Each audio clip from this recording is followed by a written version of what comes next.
In the early years of the 1920s, following the Russian Civil War and the chaos caused by foreign intervention and the war against Poland, Joseph Stalin was already beginning to rise within the new Soviet apparatus. In April 1922, he was officially appointed General Secretary of the Central Committee of the Russian Communist Party, a position which, although seemingly administrative, gave him direct access to the party's internal power structure.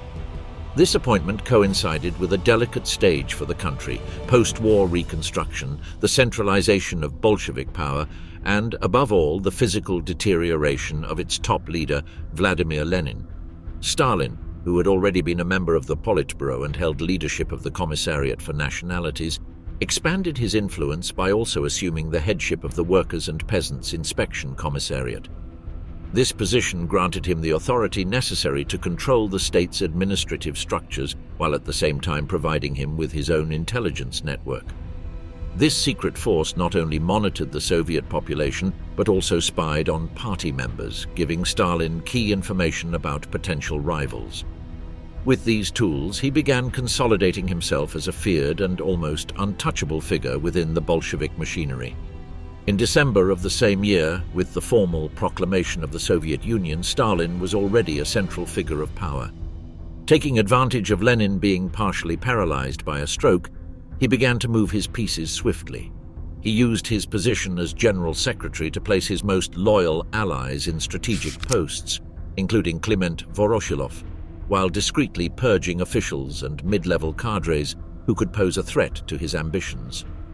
Additionally, he took control of major media outlets such as the newspaper Pravda, thereby reinforcing his public image and ideological influence. When Lenin showed signs of improvement, he was surprised to find that the party apparatus was already colonized by men loyal to Stalin. Alarmed, he summoned figures such as Trotsky and other communist leaders to warn them of the dangers of allowing Stalin to concentrate so much power. He saw in him a real threat, capable of establishing a personalist authoritarian system. However, before he could orchestrate any concrete action to remove him, Lenin suffered another relapse. On January 21, 1924, he died, leaving the way clear for Stalin to consolidate himself as the true heir of Soviet power. After Lenin's death, an internal struggle broke out for control of the Soviet Communist Party. Trotsky advocated for the global expansion of communism, while Stalin promoted socialism in one country. Thanks to a strategic alliance with Zinoviev and Kamenev, Stalin managed to sideline Trotsky, who was expelled from the party and exiled in 1925. Once his main rival was eliminated, Stalin also got rid of his former allies, accusing them of treason and replacing them with moderate leaders such as Bukharin, Rykov, and Tomsky. However, they were also purged shortly afterward. By 1930, Stalin had become the sole absolute leader of the Soviet Union, consolidating his power as General Secretary and Supreme Head of State. The beginning of Stalin's rule, known as the Great Turn, marked a phase of radical transformation in the USSR. Determined to turn the country into a superpower, he launched an aggressive plan of industrialization and collectivization of the countryside, which ended in economic disaster. To shift the blame, Stalin targeted the kulaks, well-off peasants who made up the rural majority, and ordered their mass repression, initiating dekulakization, with thousands of arrests, executions, and deportations to gulags. Workers were also persecuted under charges of sabotage, filling Siberian forced labor camps with millions of prisoners subjected to inhuman conditions. The failure of his policies nearly cost him the support of the people and the party, but the brutal repression carried out by the secret police stifled any attempt at opposition. Even his wife Nadia could not endure the oppressive environment and died in 1932. Stalin went so far as to declare that removing oneself from the scene was a crime punishable by death. Despite all controversies, the Politburo reaffirmed his leadership with an almost unanimous vote of confidence, consolidating his absolute power as General Secretary of the Communist Party. The Holodomor, also known as the Planned Famine, was one of the most brutal forms of repression carried out by Stalin after the collapse of his forced collectivization policies in the Ukrainian Soviet Socialist Republic. Since much of the Ukrainian peasantry openly opposed the Stalinist regime and refused to hand over their harvests for fear of starving, the Soviet leader ordered extreme measures. All available food on farms was confiscated, an economic blockade was imposed with the deployment of the Red Army, and any centers of resistance among the population were eliminated. Orders were even given to shoot anyone attempting to approach food depots. This collective punishment had devastating consequences. Between 1932 and 1934, around 9 million people died of starvation in Ukraine, Kazakhstan, the Volga region, and Central Asia. The famine was not the result of a natural shortage, but a deliberate strategy of repression and political control, aimed at crushing all opposition to central power and forcing entire regions into submission through hunger. Stalin's repressive policies also extended fiercely against the ethnic minorities of the vast Soviet territory, despite the regime publicly presenting itself as an anti-racist model and Stalin himself being of Georgian origin. In practice, his decisions reflected a deep bias against non-Russian populations. One of the first affected communities was the Koreans living in Yakutia, who were massively deported to remote areas of Siberia under the unfounded accusation of collaborating with Japan. In the Muslim regions of the Caucasus, such as Chechnya and Dagestan, numerous villages were razed and burned as collective punishment. Poles living in western Ukraine were gradually eliminated and replaced by Ukrainian citizens loyal to the central authority.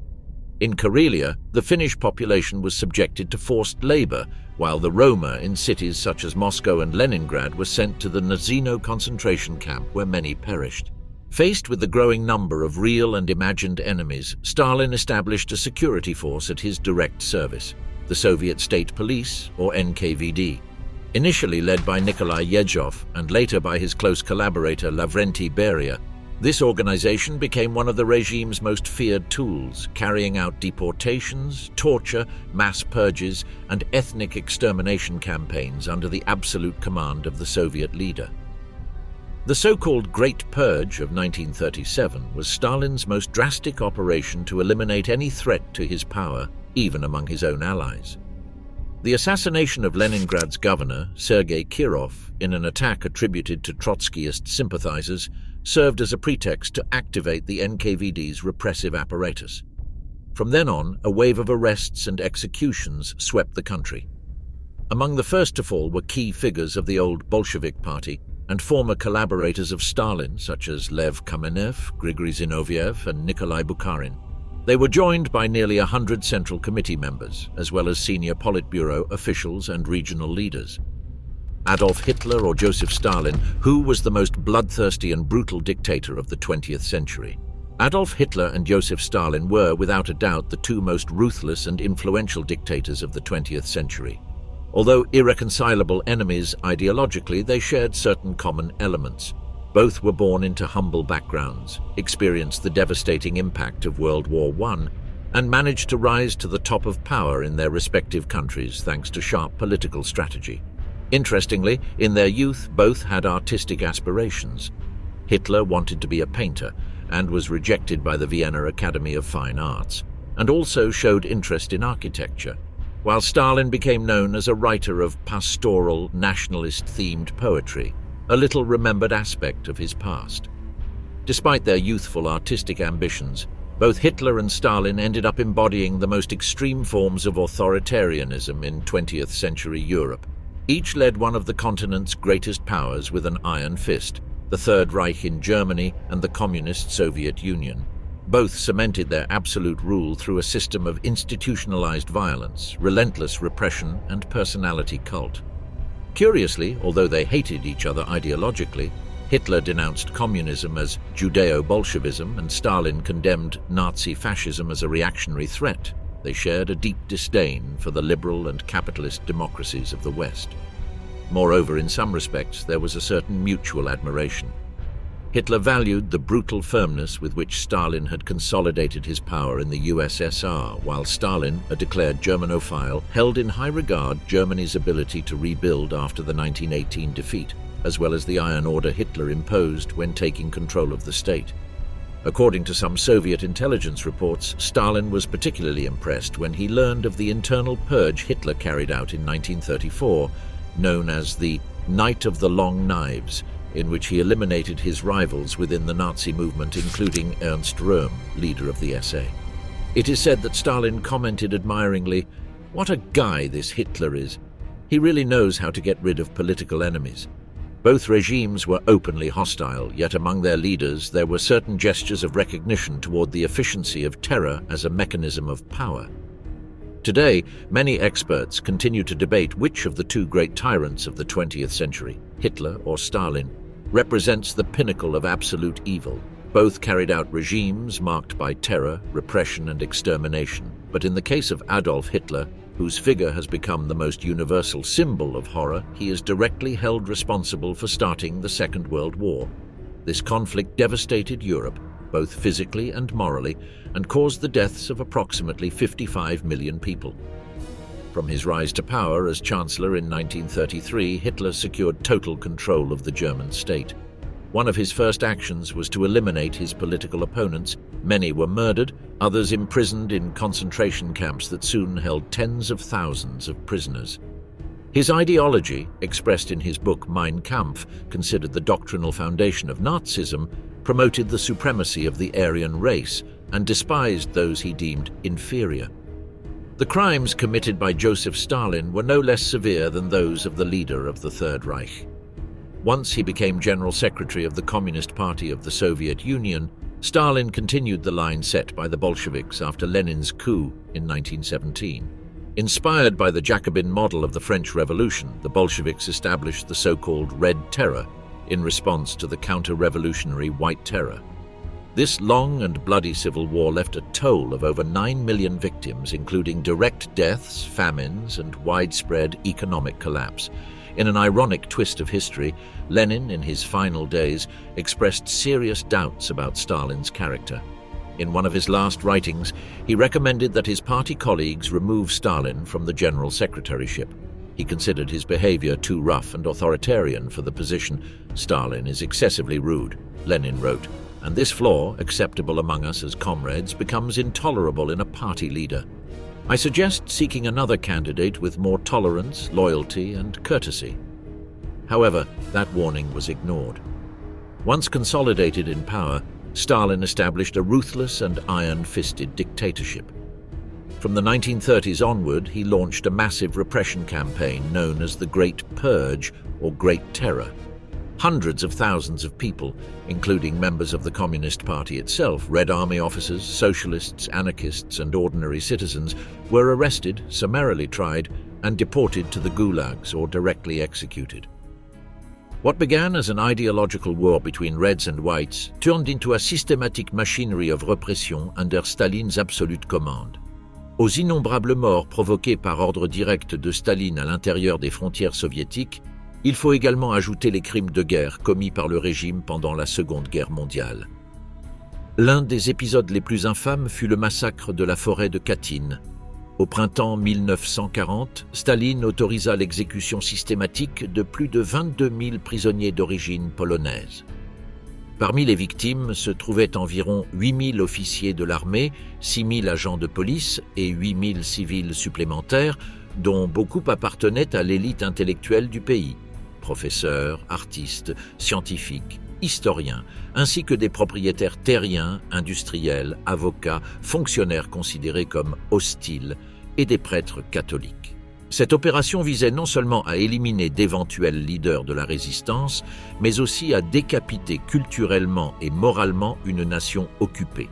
Quant au débat éternel sur lequel des deux dictateurs, Adolf Hitler ou Joseph Staline, a causé le plus de dommages à l'humanité, le célèbre écrivain, journaliste et historien polonais Ryszard Kapuscinski soutenait que le leader soviétique avait laissé une empreinte encore plus tragique et durable. Parmi les arguments qu'il avançait figurait l'énorme nombre de victimes provoquées par les purges et les campagnes staliniennes, notamment le génocide par la famine subie par l'Ukraine, où environ 10 millions de personnes sont mortes en résistant à la collectivisation forcée des terres. Si l'on compare les deux régimes, l'ampleur destructrice de Staline fut considérablement plus grande. Hitler a engendré un enfer qui a duré 6 ans, tandis que Staline a étendu son pouvoir répressif des années 20 jusqu'à sa mort en 1953. Son pouvoir a duré plus de 3 décennies, et le système de terreur qu'il a instauré a survécu au-delà, affirmait Kapuscinski. Et, il ajoutait, il ne s'agit pas de dire qu'Hitler était moins cruel, mais qu'il a eu moins de temps. De plus, la machine d'extermination nazie était principalement dirigée contre des peuples étrangers à l'Allemagne, tandis que Staline appliquait sa répression brutale contre son propre peuple. Selon l'auteur, les Russes furent paradoxalement le groupe le plus puni par le régime soviétique. En fait, certains secteurs nationalistes en Russie ont même affirmé que le stalinisme était en réalité anti-russe, car les citoyens de cette nation figuraient parmi les plus touchés par les politiques du dictateur. Concernant la famine en Ukraine, Kapuscinski la qualifiait de « plus grand holocauste de l'histoire humaine ». À son avis, jamais auparavant un massacre par la faim d'une telle ampleur ne s'était produit, avec un bilan estimé entre 10 et 12 millions de morts. Inside Stalin's mind, Autopsy of a Dictator Joseph Stalin represents one of the most extreme and well-documented examples of physical and psychological sadism in contemporary history. His behavior fits perfectly into what clinical psychology describes as non-sexual sadism, just as Sade's accounts illustrate sadism connected to desire. He was the first within the Russian revolutionary movement to officially authorize the use of torture against political prisoners, a practice the Bolsheviks had deliberately avoided until then. Under his leadership, the methods applied by the NKVD not only surpassed the brutality of the Tsarist police, but reached levels of systematic cruelty never seen before.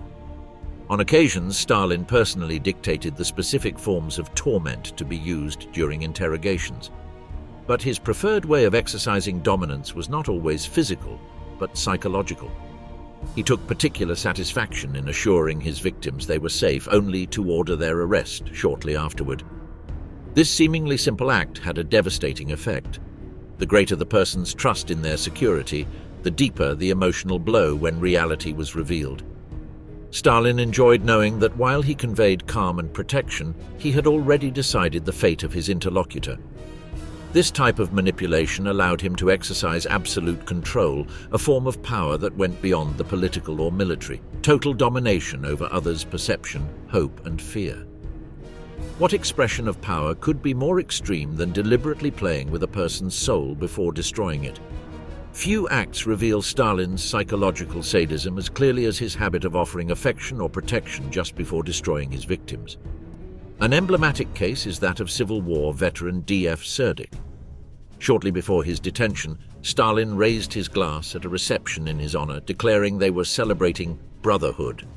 Similarly, days before ordering the elimination of Marshal Vasily Blucher, he spoke enthusiastically about him during a meeting. The pattern repeated over and over. When an Armenian delegation visited the Kremlin, Stalin showed interest in the poet Yegisha Sharants and commented that he should be protected. However, months later, Sharants was arrested and died in prison. A.S. Serebrovsky, wife of the second commissar Grigory Ordzhonikidze, recounted a disturbing phone call she received from Stalin in 1937. He expressed concern about seeing her walk through Moscow without an official vehicle. "That's not good," Stalin said. "People could misinterpret it. I'll send you a car if yours is under repair." The next day, a car was provided to her at the Kremlin. But just 2 days later, her husband was arrested in the hospital where he was admitted. Historian and writer I. Steklov, increasingly alarmed by the arrests surrounding him, called Stalin directly to request an audience. "Of course, come see me," the dictator replied. In person, Stalin reassured him with words firm as, "What's the matter with you? The party trusts you. You have no reason to worry." That same night, NKVD agents came for him. His family and friends, incredulous, appealed to Stalin, convinced it must be a mistake. It was easier to believe in his ignorance than to accept such a calculated betrayal. Another striking case was that of I.A. Akulov, former prosecutor of the USSR and member of the Central Executive Committee. In 1938, he suffered a fall while skating that caused a severe head injury. By Stalin's direct order, renowned neurosurgeons were brought from abroad to save his life. After a long recovery, Akulov returned to his post, only to be arrested and executed shortly afterward. One of the most subtle and cruel forms of punishment implemented by Stalin involved arresting the wives, and in some cases even the children, of high-ranking state or Communist Party officials, sending them to labor camps while the officials had to continue obediently performing their duties. This tactic of prolonged humiliation forced subordinates to remain submissive, not daring even to plead for the freedom of their loved ones, for fear of being targeted themselves.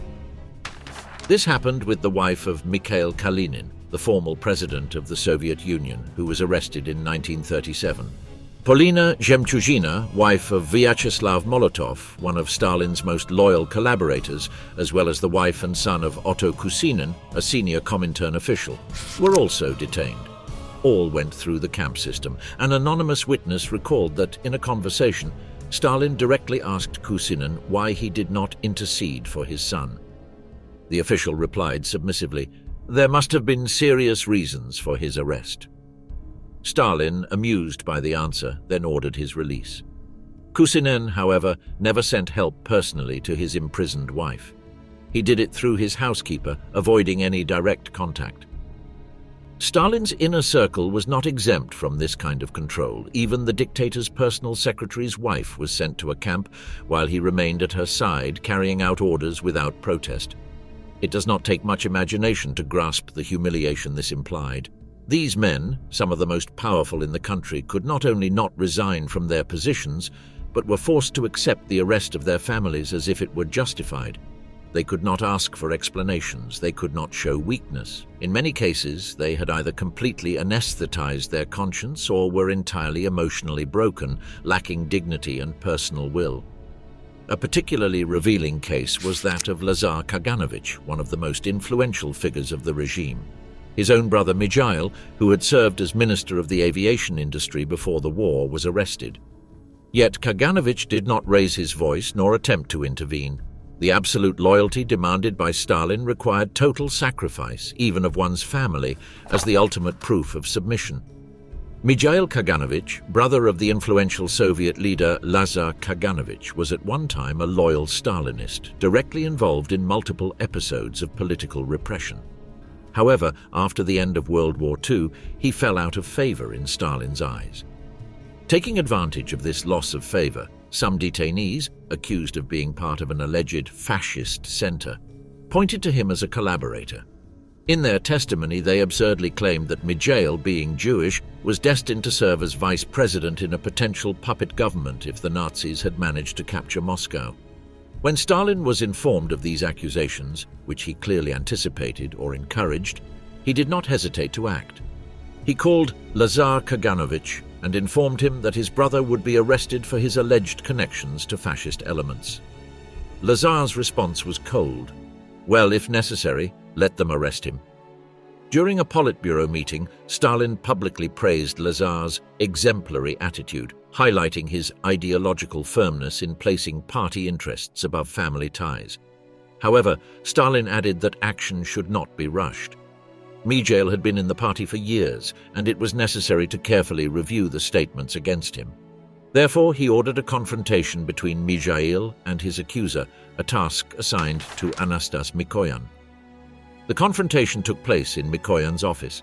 A man was brought in to testify in front of Mikhail and reiterated his claims, even adding that before the war, aviation factories had allegedly been intentionally built near the western border to facilitate their capture by the Germans. After listening silently, Mikhail requested permission to use the adjacent bathroom. A few seconds later, a shot broke the silence. He had committed suicide. It was the last act of someone who, after faithfully serving the regime, realized there was no escape. One of the most disturbing traits of Stalin's sadism was his absolute unpredictability. There was no apparent logic in many of his decisions, keeping everyone, allies and enemies alike, in a constant state of uncertainty. On multiple occasions, individuals who had been arrested, tortured, and even sentenced to death were later released without explanation and appointed to high positions. Confusion was part of the punishment.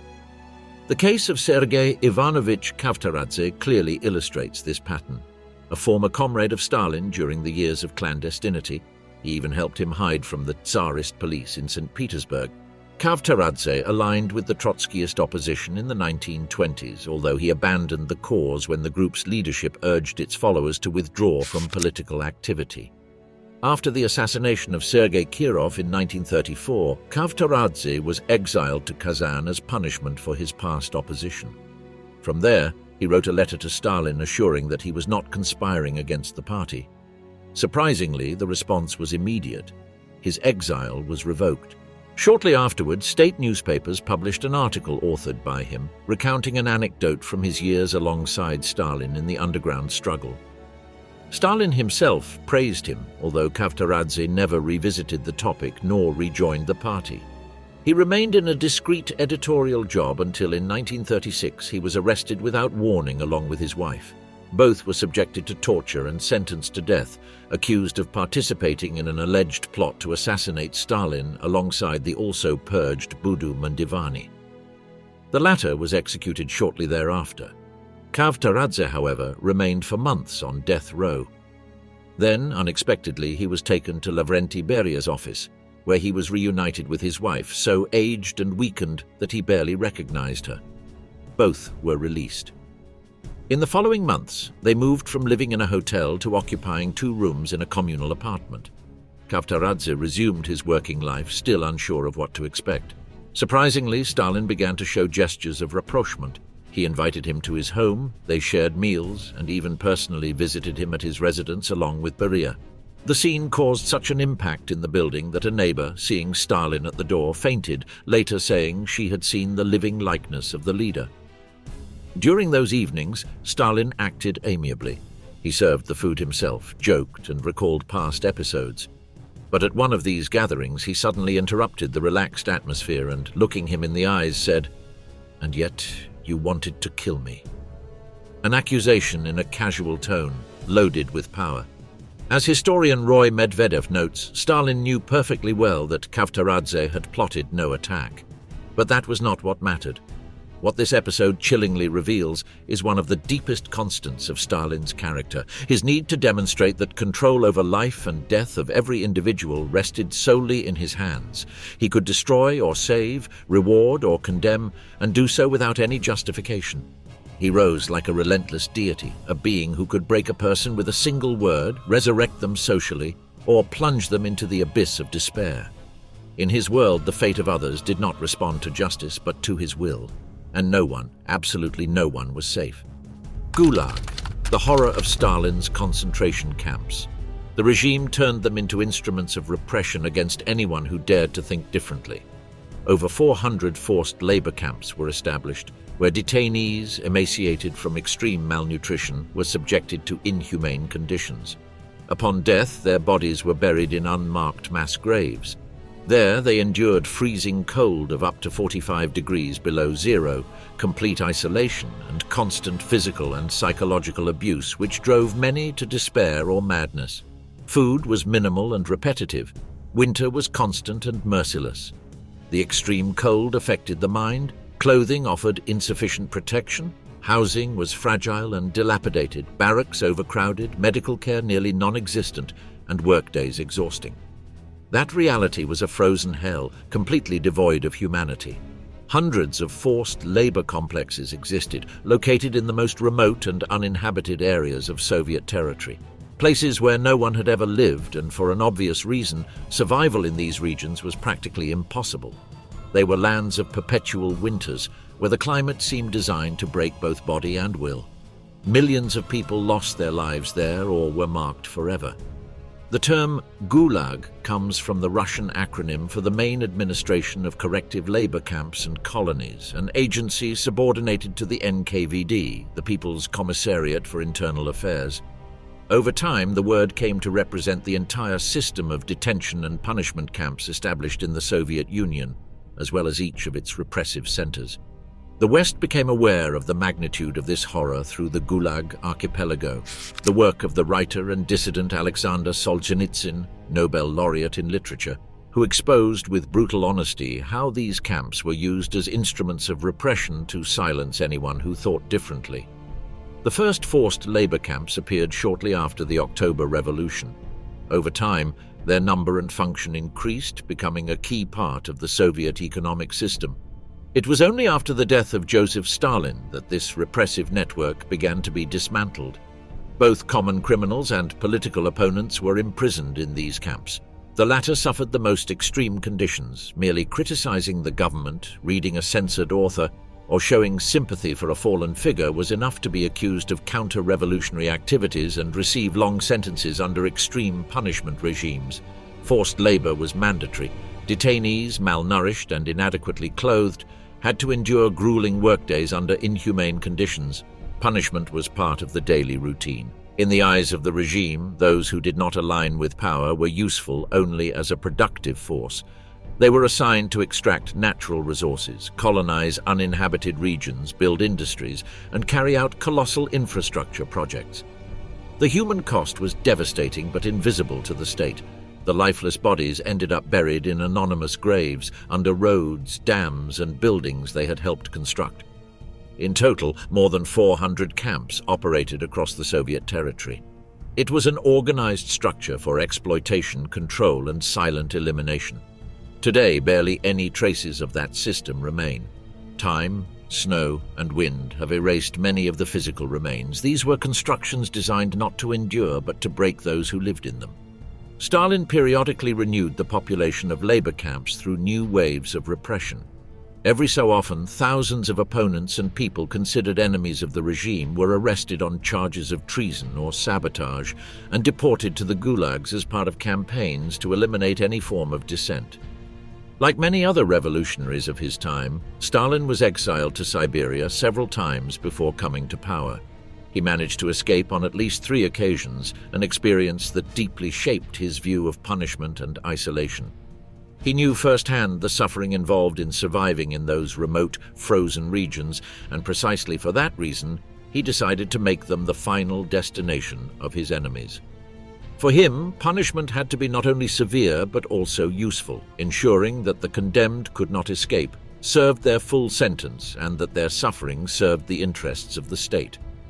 The Soviet concentration camp system had multiple purposes. It was designed to punish and re-educate opponents, exploit forced labor, keep dissidents away from the political and urban heart of the country, and instills constant fear among the population. It was simultaneously a tool of control, punishment, and economic utility. As Hannah Arendt noted, these camps represented the most extreme form of totalitarianism within a totalitarian regime. They were spaces where dominance was absolute, with no possible escape or trace of freedom. There, the individual ceased to be a subject and became an instrument in the service of unlimited power. Prisoners were not considered poorly paid workers, but directly a source of free labor. However, this exploitation had an obvious cost. Although they were used as an economic engine and many of the mineral resources feeding Soviet industry were extracted by captive hands in mines across the country, efficiency in production centers within the gulags was considerably lower than elsewhere in Soviet territory. The reason was simple. It was not laziness or lack of motivation, since they worked under constant threat, but that their bodies, worn down by hunger, cold, and abuse, could not sustain high output, no matter how severe the imposed conditions were. With the outbreak of World War II, priorities changed. Factories within the gulags were converted to produce uniforms, ammunition, and material military personnel assigned to the army. At the same time, prisoners were employed in vital infrastructure projects, such as the construction of strategic railway lines. During the most critical years of the conflict, the government resorted to exceptional measures.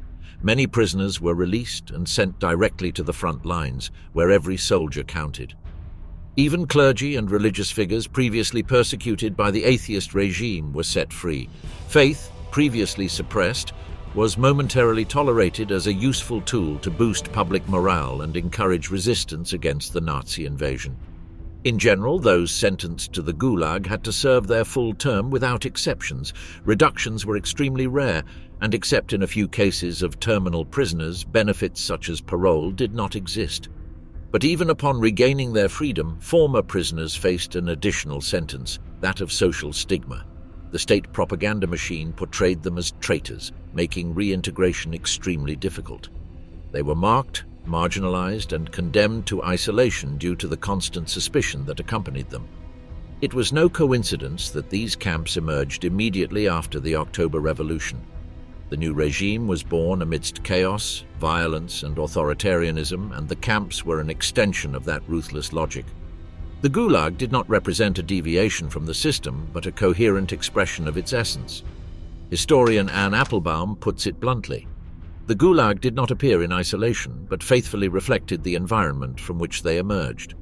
If prisoners lived in filth, if the guards were cruel, If the work was carried out inefficiently and carelessly, it was because those same conditions dominated daily life in Soviet society as a whole.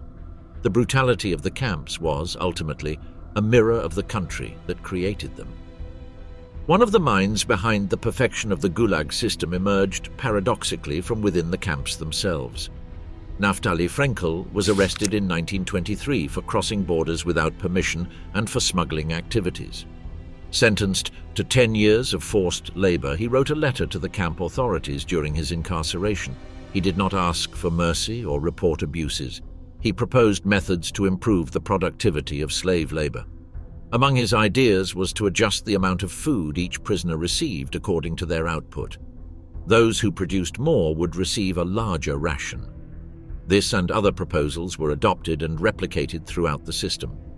His efficiency was such that he not only received a full reduction of his sentence, but was promoted to an administrative position within the Gulag structure. The principle of geographic isolation was not new. Even in the times of the Tsarist Empire, exile had been used as a form of punishment, sending dissidents to remote, uninhabited regions.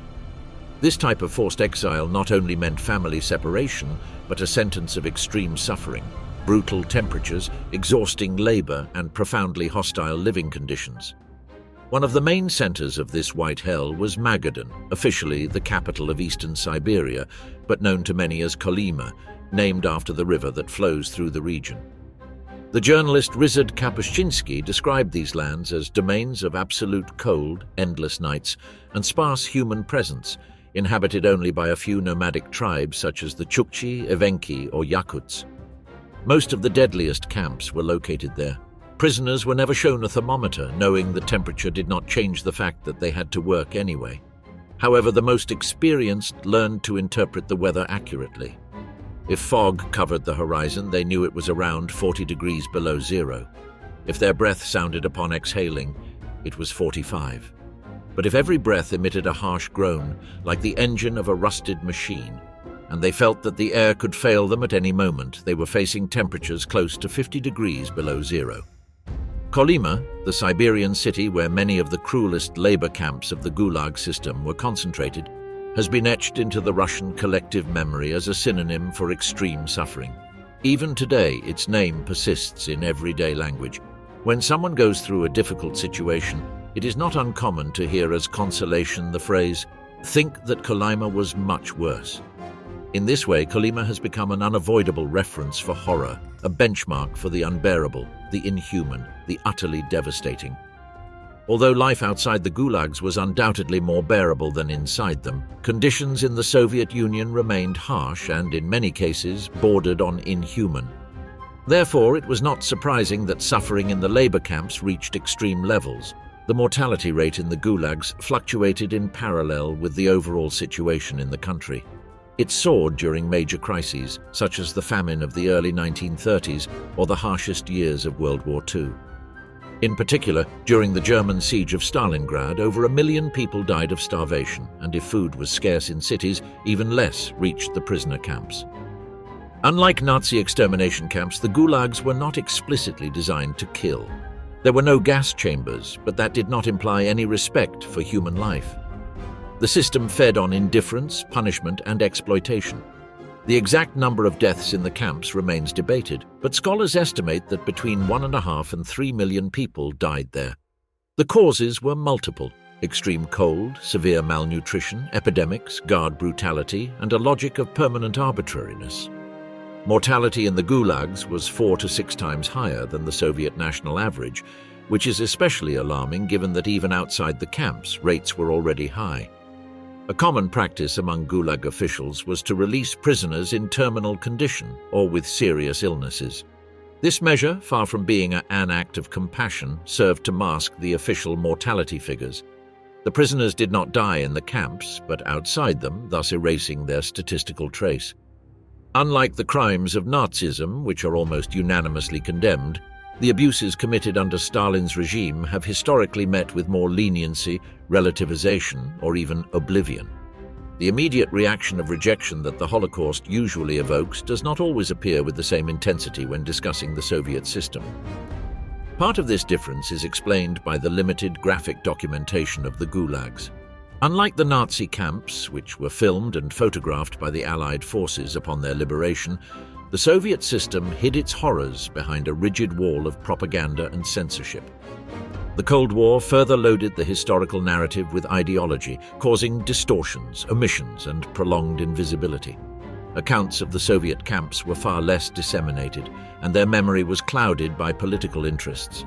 Anne Applebaum, in her book Gulag, clearly points out an additional reason. The dominant narrative of World War II presents the victory as a crusade of good against evil.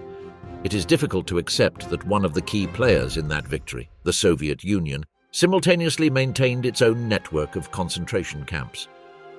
No one likes to think that we defeated one mass murderer with the help of another, warns Applebaum.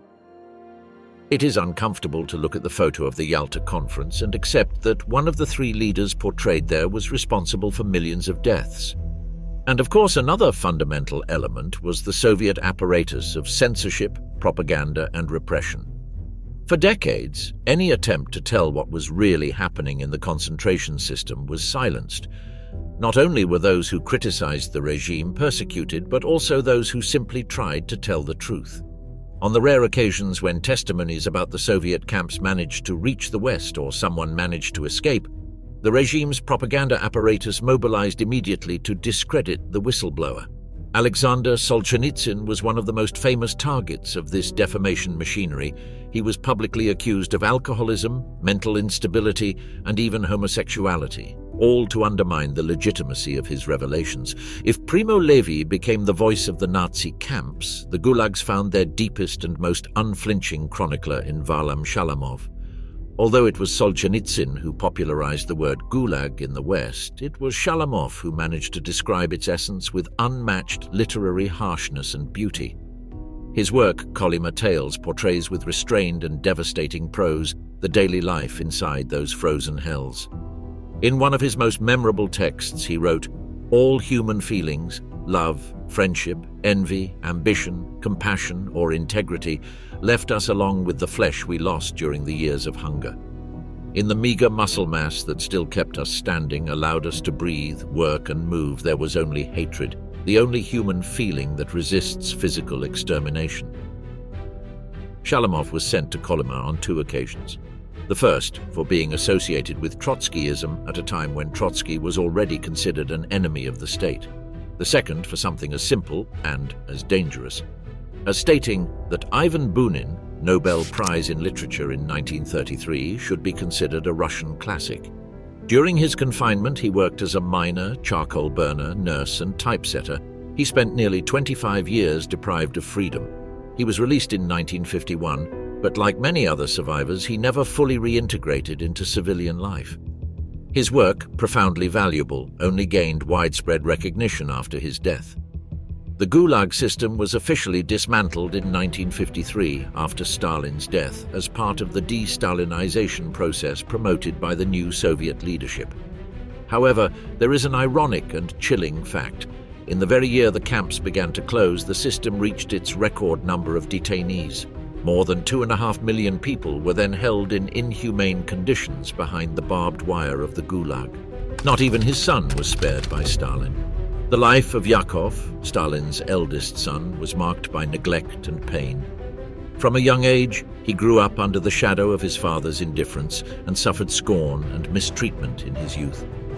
His ultimate fate was even more cruel. Captured by the Nazis, he ended up as a prisoner of war in the hands of the feared German SS.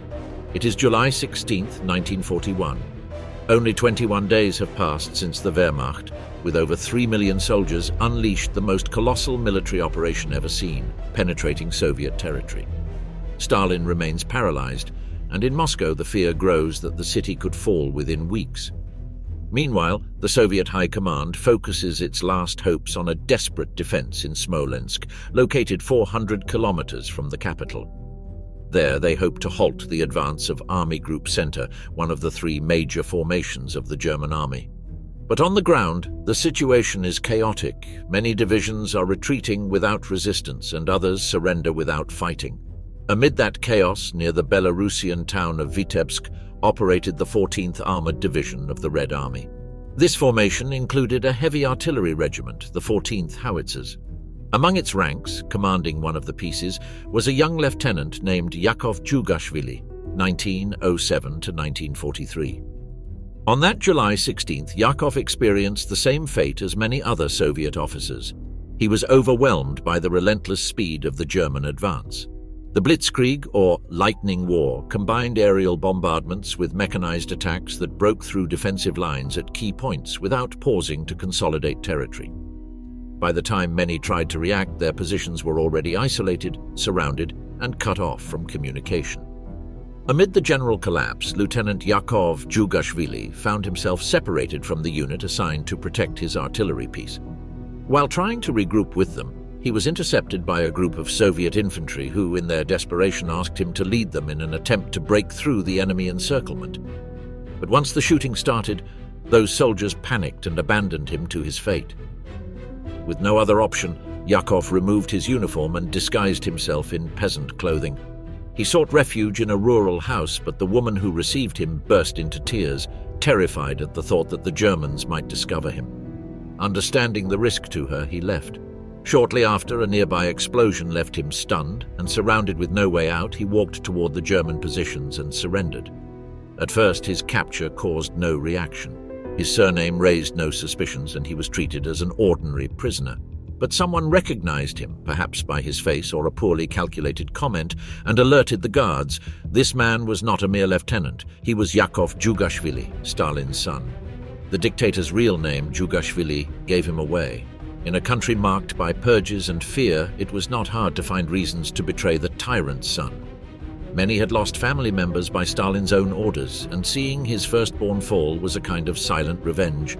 The Germans wasted no time exploiting the opportunity. They moved Yakov to a luxurious residence near Berlin under the watchful eye of Joseph Goebbels. The Third Reich's propaganda minister had plans. He wanted the dictator's son to speak on the radio to undermine Soviet morale from within. Later, he even considered using his image as a symbol for a unit made up of Soviet defectors, the Russian Liberation Army led by the traitorous General Andrei Vlasov. But Yakov never gave in. Stalin learned of his son's surrender in the most humiliating way possible, through a propaganda leaflet dropped by Luftwaffe planes over the Eastern Front trenches. On it, alongside a clear, recent photograph of Yakov, was a direct and biting message. Stalin's son has surrendered. That such a Soviet officer has given himself up proves beyond doubt that all resistance to the German army is futile. Stop fighting and come to us. For the Soviet dictator, it was an intolerable affront, not only because of the personal blow, but because the act of surrender completely contradicted orders issued by the Soviet General Staff. In those dark days of 1941, the directive was clear. Every soldier had to fight to the death. Surrender was equated with treason, and any family of a prisoner automatically lost all state assistance.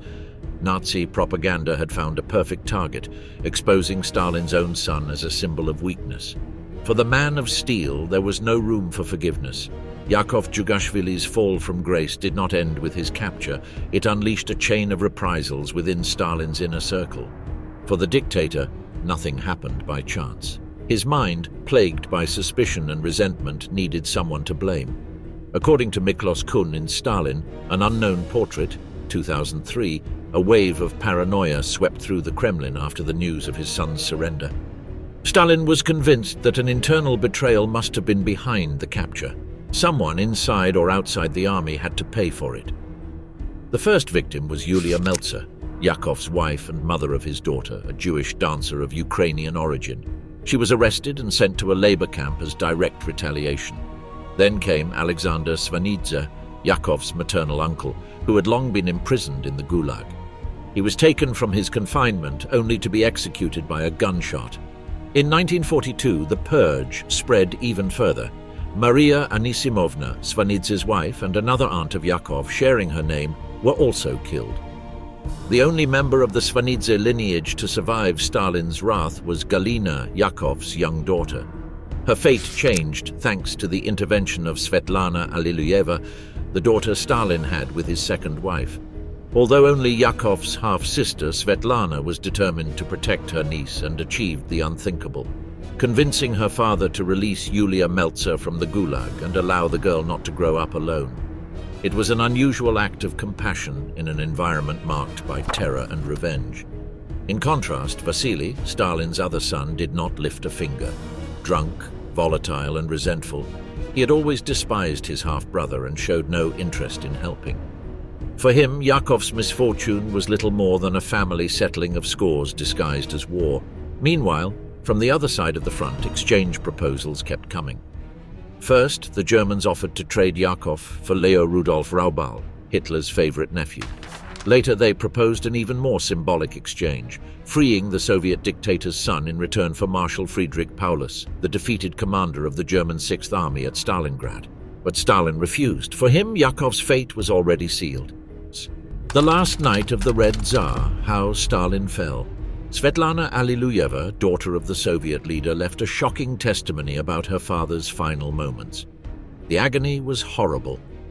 At one point, almost at the end, he suddenly opened his eyes and turned them toward everyone present. It was a terrifying look, perhaps out of his mind, perhaps full of rage and terror in the face of death and the strange faces of the doctors leaning over him, she wrote. Svetlana Iosifovna Stalina, as she was officially known, reconstructed the dictator's end with a mixture of distance and grief. On the night of March 1st, 1953, while at his private residence in Kuntsevo, Stalin, the so-called Man of Steel, suffered a massive stroke. For hours he lay without receiving medical attention, surrounded by assistants who, out of fear or uncertainty, did not dare to intervene.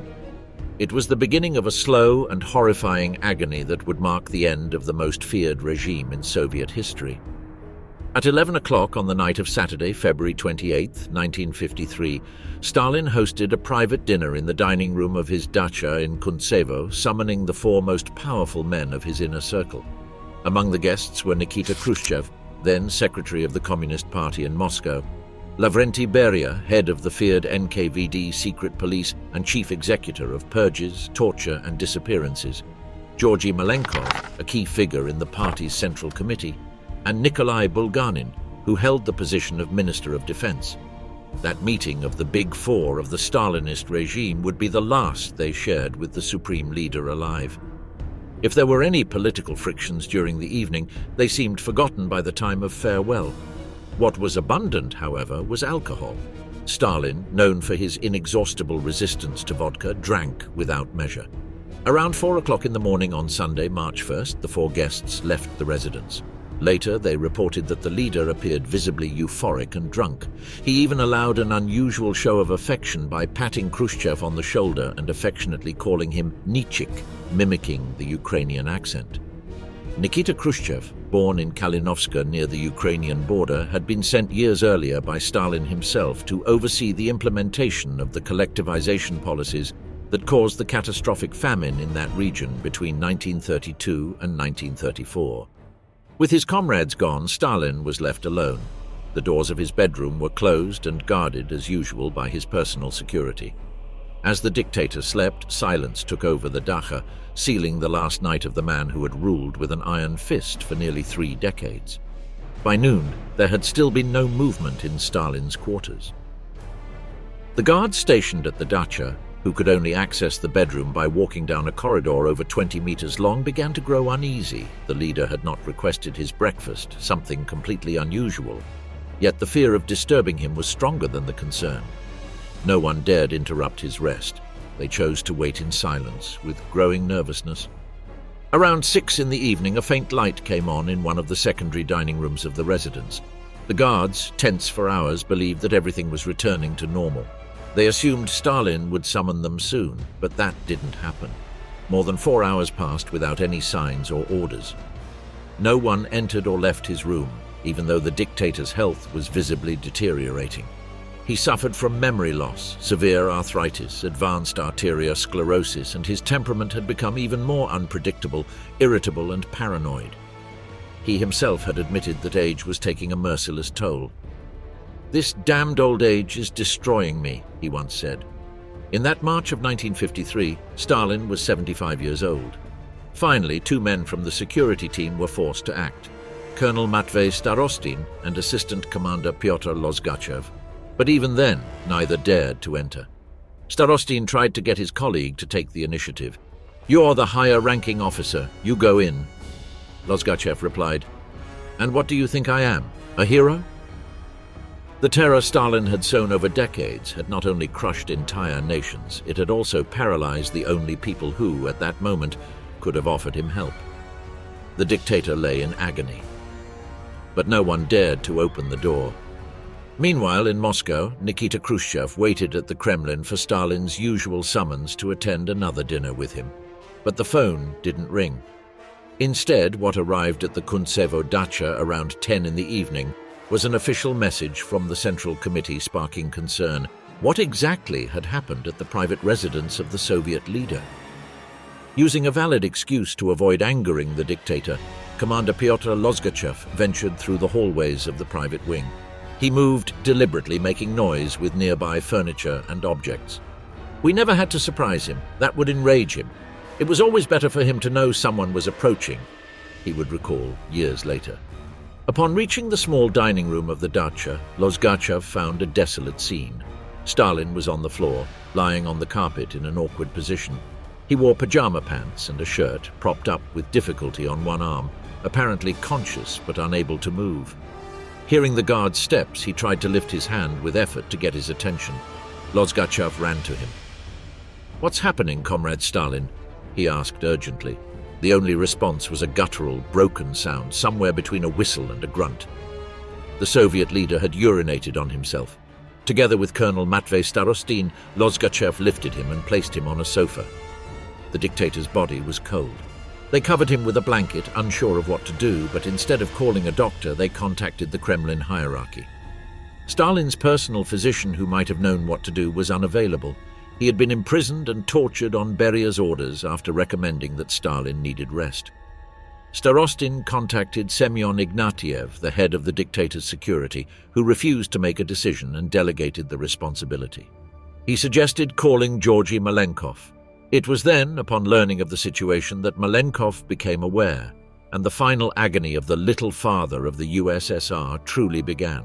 And at the same time, a silent but fierce struggle for power erupted among the men around him. Stalin's era was collapsing, and every second of indecision marked the countdown of his life. The name by which the world would know him, Stalin, meaning man of steel, was a political construction, not a biographical truth. His real name was Iosif Vissarionovich Djugashvili, although some sources claim his full birth name was Iosif David Vissarionovich. He also was not born on December 21, 1879, as he had claimed all his life. In fact, he was born on December 6, 1878. The son of an alcoholic and aggressive shoemaker, he grew up in a home marked by domestic violence. His father beat both his wife and son with brutality. It is believed that Stalin carried an injury to his left arm from childhood, perhaps caused by an accident or possibly one of his father's beatings. This difference in arm length caused him intense rheumatic problems throughout adulthood. Of robust build and short stature, only 1.62 meters tall, Stalin had thick black hair in his youth, which did not begin to turn grey until late in life. He was somewhat hypochondriacal. He suffered from chronic tonsillitis and recurrent psoriasis episodes. Despite his efforts to project an image of invulnerability, his body constantly reminded him that he was not in reality made of steel.